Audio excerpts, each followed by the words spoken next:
Hey, what up, guys? This is me, Sean Blue. Welcome back to another episode of Here's Looking at You with Sean Blue. Shout out to all my Blue Jays out there. I am going to talk about some more about the Rocking X sex ring. I talked about the Rocking X in the past.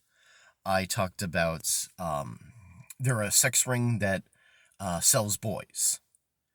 And as far as I know, they're no longer around.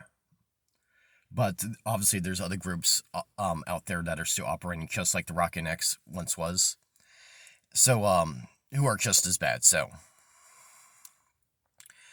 the Rockin' X was also responsible of kidnapping Johnny Gosch. Johnny Gosch was a part of the Rockin' X sex ring.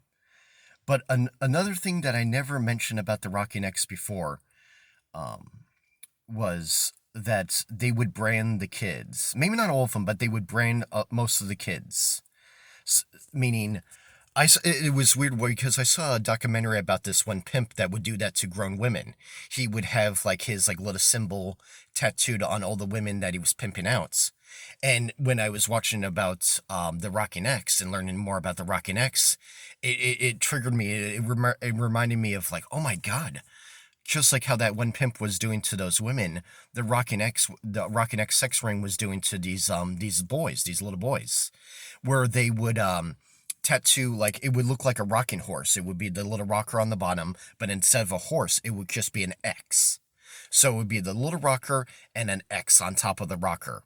That was their symbol, and they would tattoo it on the boys, just like how that pimp did, or they would even brand it on them, like how farmers do the cows. They would brand their symbol on them. They would even brand the boys. They would brand that symbol on the boys, or at the very least, they would tattoo it on the boys. And there was this one man, his face was blurred out, but he was a victim of the Rockin' X. And he showed right above his ankle, he had the symbol on him. I think it was just tattooed on that man. But yeah, he did have the symbol on him. So that just shows you how some of these rings operates where they even brand the people. So if they're selling that kid, you know it's from the Rockin' X and he belongs to the Rockin' X. And like I said, the Rockin' X is most likely not around anymore, but there's other groups that are just like them and that are just as wealthy and just as vicious. All right, thank you.